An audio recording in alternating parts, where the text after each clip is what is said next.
Bonjour à toutes et à tous et bienvenue à ce nouveau Good Morning Market, dernier Good Morning Market de la semaine, premier Good Morning Market du mois car nous sommes le vendredi 1er juillet 2022. Et les indices européens ont terminé la séance d'hier profondément dans le rouge, hein. Le DAX a chuté d'1,70% environ, et il a clôturé à son plus bas niveau depuis novembre 2020. Le CAC 40 lui a perdu 1,80%. Concernant Wall Street, la séance d'hier a commencé par de fortes baisses après une nouvelle série de publications macroéconomiques inférieures aux attentes, ce qui a suscité de nouvelles craintes de récession, mais les acheteurs ont repris la main dans la soirée. Et ils ont réussi donc à effacer une partie de ces baisses. Donc maintenant, l'espoir, c'est que l'inflation ait atteint un pic. Dans ce contexte-là, lors de la séance, le S&P 500 a chuté de 0,88%, le Dow Jones 0,82%, le Nasdaq a perdu le plus et a cédé 1,33%. On notera que l'inflation de base de l'indice des prix PCE, et c'est la mesure de l'inflation privilégiée par la Réserve fédérale américaine, est tombée à 4,7% en mai, et c'est son plus bas niveau depuis 6 mois.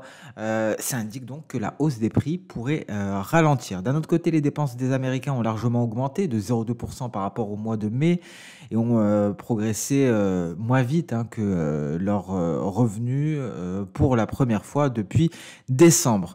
Mais le risque de récession est énorme. Il y a un modèle, le modèle GDP Now, qui indique qu'à la fin du trimestre, concernant le second trimestre, on pourrait avoir une baisse du PIB de 1%. Alors on va faire un point plutôt détaillé sur le pétrole avec un retour en force de l'Arabie Saoudite sur ce marché, hein. L'Arabie Saoudite qui a toujours la main sur le jeu pétrolier. Alors il y a eu pas mal de volatilité au cours de ces 2 derniers jours. Par exemple, en début de séance de mercredi, les cours ont fortement augmenté.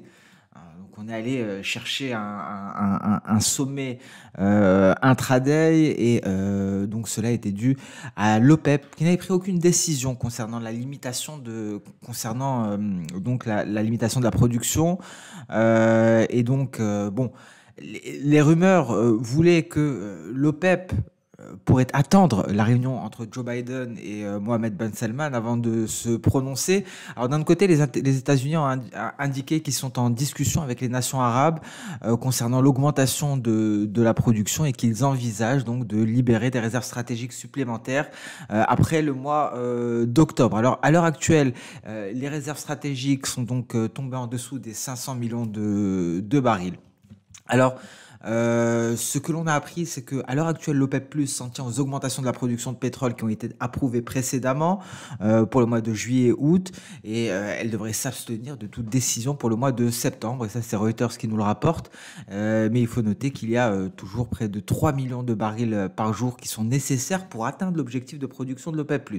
Hein, donc pour le moment, on n'y arrive pas, on n'atteint pas cet objectif de production, et il y a des rumeurs comme quoi l'Arabie Saoudite et les Émirats Arabes Unis seraient très proches de leur capacité maximale de production. Et donc, concrètement, les États-Unis soulignent une prochaine augmentation de la production de la part des pays du Golfe, de la part des pays arabes. Et les investisseurs sont dans l'attente donc de la réunion de Joe Biden avec Mohammed Ben Salman. Réunion qui est prévue au milieu du mois de juillet. Donc voilà pour le marché pétrolier qui est toujours rythmé par les décisions de production de l'OPEP+, et plus précisément de l'Arabie Saoudite. Alors un mot sur le gaz naturel qui a fortement chuté sous la barre des $6. C'est un niveau qui n'avait pas été atteint depuis le mois de mars, et ce sont les données de l'EIA qui ont permis un tel repli. Ces données ont révélé une accumulation de stocks plus importante que prévu. Et on notera alors qui a chuté. On attendait cette baisse de l'or enfin passer sous le seuil psychologique des $1 800, et ce, malgré la faiblesse du dollar. On notera que l'argent a chuté de 2%, lui de son côté. Et le Bitcoin, donc pas mal de choses aussi sur les crypto-monnaies. Vous voyez, on est allé marquer un creux, on s'est ressaisi par la suite, et cela confirme encore une fois cette décorrélation avec les indices. On commence vraiment à avoir une décorrélation. C'est une très bonne nouvelle parce que peut-être qu'à partir de ce moment-là, le Bitcoin pourra devenir une valeur refuge, un or numérique, et donc une couverture contre l'inflation. Ce n'était plus le cas. Cette hypothèse n'était plus vérifiée car il y avait une corrélation positive entre les indices, les valeurs technologiques et les crypto-monnaies, notamment le Bitcoin. Et là, on observe une décorrélation. On a un Bitcoin qui qui est passé à un moment sous la barre des 19 000 dollars après que la SEC, le gendarme de la bourse américaine, a de nouveau refusé la demande de Grayscale d'approuver deux ETF Bitcoin, des ETF spot. Malheureusement, ça a pesé ici sur le sentiment, un sentiment qui a été encore écorné. Vous savez, on en a parlé, il y a un sentiment de paranoïa sur le marché des crypto-monnaies après tout ce qui s'est passé avec Celsius, avec les problèmes de retrait de Bitcoin chez Binance et j'en passe. Et là encore, on a eu un problème similaire qui a poussé l'Ethereum en repli de 10%, un Ethereum qui est même passé brièvement sous la barre des 1000 dollars. C'est suite à des problèmes de transactions sur Coinbase concernant l'Ether. Donc, des petits problèmes techniques qui viennent alimenter davantage la paranoïa sur le marché des crypto-monnaies qui suscite à présent la méfiance des investisseurs, notamment des nouveaux investisseurs sur ce marché-là. Parce que il y a des études qui sont ressorties. Selon ces études, ce sont les nouveaux investisseurs, ceux qui sont rentrés récemment sur ce marché, et qui sont les plus craintifs, si je puis dire. Les anciens investisseurs en Bitcoin, par exemple, maintiennent leur position et ont confiance en un retour prochain d'un bull market, d'un marché haussier qui permettra donc d'aller marquer de nouveaux records historiques. Donc voilà pour le contexte général de marché, un marché pétrolier qui est au centre de l'attention, toujours cette même crainte de récession et aujourd'hui une séance qui sera donc rythmée par les publications de PMI. On a déjà pris connaissance des PMI manufacturiers chinois, on attend les données en provenance d'Allemagne, de France également, donc à 9h50 de la zone euro, Royaume-Uni et ensuite l'après-midi ce sera autour des États-Unis. Et donc on a eu une reprise baissière des indices boursiers avec un DAX qui n'est pas parvenu à se hisser à nouveau au-dessus du retracement de Fibonacci à 23,6% en données journalières. Donc on se dirige tout droit vers le creux des 12 440 points, le creux du début du mois de mars. En données H4, on le voit ici, on a rencontré un obstacle considérable, hormis ce retracement de Fibo à 23,6%. On a eu en données H4 notre nuage Ishimoku et s'en est suivi un repli considérable. Alors concernant les indices américains ici, on a refusé, concernant le Nasdaq plutôt, de franchir la Kijun. On repart à la baisse et c'est en données H4 qu'on a le plus de détails. Vous voyez, ce raisonnement de trou d'air fonctionne pratiquement à tous les coups. On avait émis cette hypothèse-là de voir des cours happés vers le bas par ce trou d'air ici de nuages. À l'époque où on commençait à avoir des scénarios, on était ici, on était aux alentours des 12 000, on était au-dessus des 12 100 points de mémoire, c'était il y a quelques séances. Et effectivement, les trous d'air ont appelé les cours et les cours se sont repliés. On est à 11 426, 11 425 à l'heure actuelle, après avoir atteint l'objectif théorique, plus ou moins, de cette figure en épaule-tête-épaule inversée.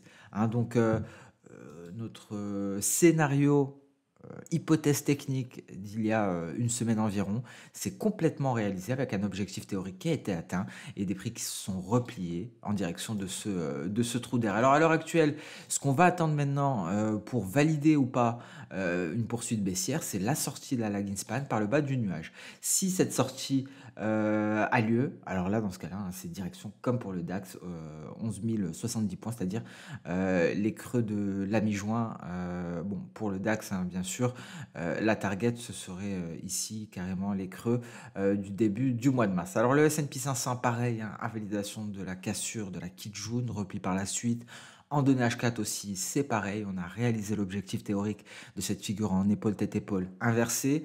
Le trou d'air appelle les cours, on se dirige vers le trou d'air, on est très exactement à ce niveau-là, donc 3750 points, et ici, même topo que pour le Nasdaq, si on a une validation du signal de vente, c'est direction les creux de la mi-juin aux alentours des 3640 points.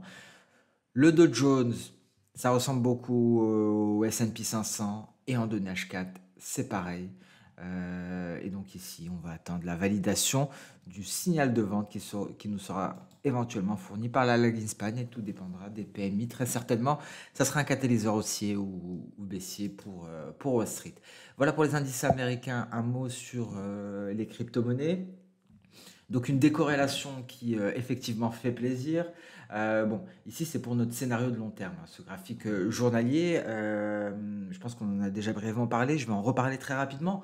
Ici, on a 2 objectifs, hein, pour ce genre de figure. On a la target 1, c'est la hauteur, du drapeau. Vous voyez, hein, c'est un objectif que l'on a atteint et on a temporisé, on a, dessiné un range après avoir atteint la target 1, donc l'objectif 1 et on a l'objectif 2. C'est l'amplitude du mouvement précédant la formation du drapeau. C'est celui-ci, hein, donc à partir des records historiques jusqu'à la formation du drapeau. Et on y est à l'heure actuelle, hein. On est vraiment à cet objectif 2 sur le Bitcoin. Et j'ai l'impression qu'on est en train de construire un range, comme ce que l'on avait fait précédemment lorsqu'on a atteint la target 1, l'objectif 1, c'est-à-dire celui qui est issu de la hauteur du drapeau à partir du point de breakout, donc du point de cassure, hein, qui était ici très exactement. Et donc on a eu ce range. Et là j'ai l'impression qu'on fait la même chose, donc un range avec pour borne inférieure les 17 900 $ environ. C'est peut-être ce qui nous permettra d'aller contourner ce nuage. Donc voilà pour ce scénario technique, hein, j'ai l'impression que ça a du sens, un scénario qui pourrait se réaliser. Et c'est donc la sortie de ce range qui nous déterminera le prochain mouvement. Est-ce qu'on va avoir affaire à un nouveau mouvement baissier avant de se stabiliser aux alentours des 10 000 $? C'est tout à fait possible, hein, s'il y a d'autres événements qui viennent entacher le marché des crypto-monnaies, l'industrie entière même des crypto-monnaies, en tout cas à suivre. Sinon, effectivement, si on arrive à sortir par le haut de ce range et à franchir le nuage, qui pourrait être un peu moins épais aux alentours du mois d'août, là, hein, comme vous pouvez le voir, il n'y aura plus d'obstacles à l'horizon pour le Bitcoin, hein. Il y a zéro élément Ishimoku ici qui pourrait freiner la hausse si on parvient à franchir le nuage, car on aura déjà franchi la Kijun et la Tenkan dans ce cas-là, et il n'y aura absolument rien pour freiner la hausse. Donc voilà pour ces deux scénarios. Alors malheureusement, on ne peut pas dire lequel est le plus probable, mais en tout cas, un bon signe, c'est la décorrélation avec le marché action. Et ici, on retrouve un pattern, on retrouve une configuration qui semble familière avec ce qui s'est passé précédemment lorsqu'on a atteint l'objectif 1 issu de la hauteur du drapeau. Donc voilà pour ce point détaillé en données journalières. On repasse en données H4. Donc ici, on a eu la sortie du nuage par le bas. Vous voyez, on allait chercher un support aux alentours des 18 700 avant de fortement rebondir. Et là, on en est ressorti. Les perspectives sont baissières à court terme tant qu'on n'arrive pas à se hisser au-dessus du nuage H4.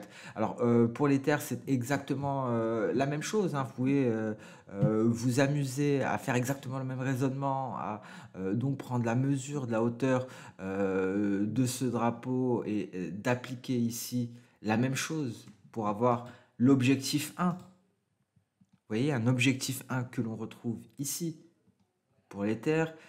Et donc c'est à ce niveau-là, hein, que on s'est stabilisé. Et là, on est à peu près en train de faire la même chose, hein, visiblement. Vous voyez, on retombe, on se redresse. On va peut-être aller retester à nouveau le niveau des 940 $ avec une nouvelle tentative de rebond. Et là, soit on casse les 900 $ et on va plus bas, soit on sort par le haut, on traverse le nuage. Donc on va suivre cela avec attention, hein. On aura la réponse avant la fin de l'été. En données H4 ici, hein, vous voyez, on oublie complètement cette épaule tête épaule inversée.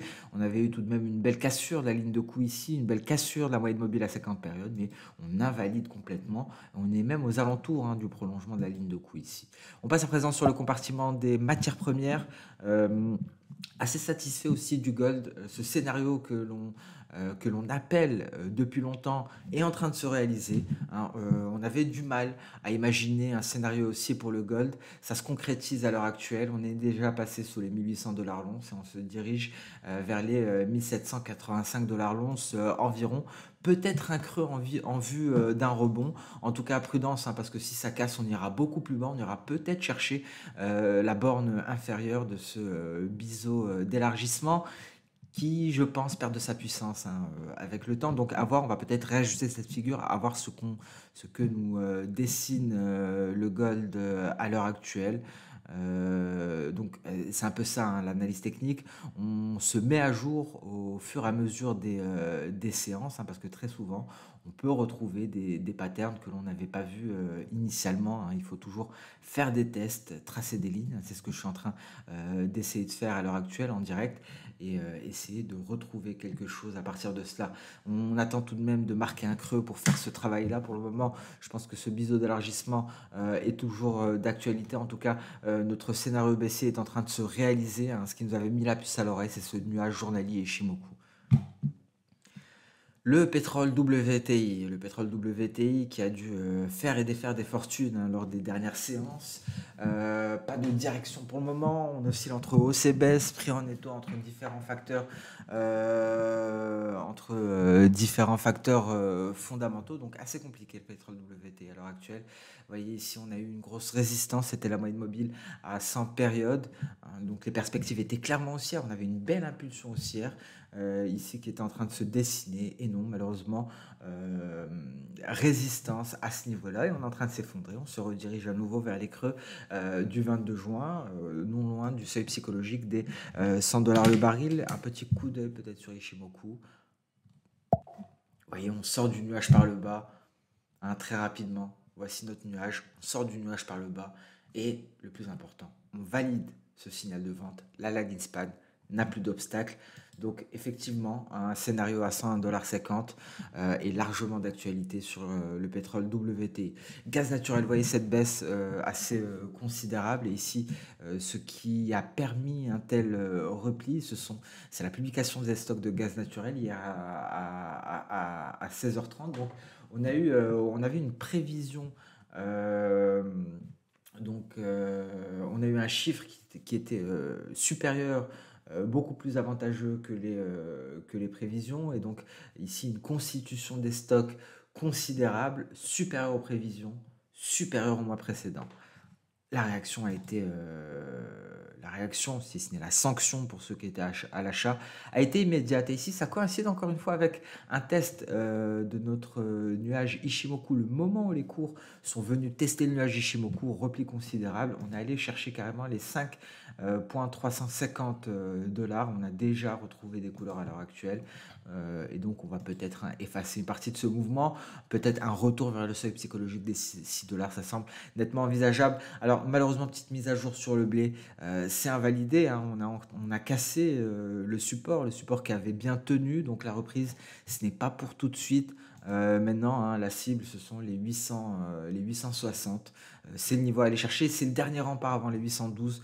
Donc prudence, hein, sur le blé, avec des perspectives baissières qui ont été confirmées. Malheureusement, je m'attendais à un rebond à ce niveau-là, je me suis complètement trompé. On a cassé le support et on est en train de marquer, on va peut-être aller chercher un nouveau creux. On termine avec le marché d'échange, le billet vert qui s'est ici hier quelque peu affaibli. On efface complètement la baisse d'hier, hein. Vous voyez, on allait se rapprocher d'un beau support ici, une SSB renforcée par la Kijun. On rebondit, donc on revoit l'euro-dollar au tapis, retour à la case départ, 1,0440 pour l'euro-dollar qui va très certainement passer prochainement sous les 1,04 encore une fois. Et sur ce, on met un terme à ce nouveau Good Morning Market. Merci à toutes et à tous. Je vous souhaite un très bon week-end. Et je vous donne rendez-vous mardi, car je ne serai pas là lundi. Donc rendez-vous mardi pour le prochain Good Morning Market. Au revoir.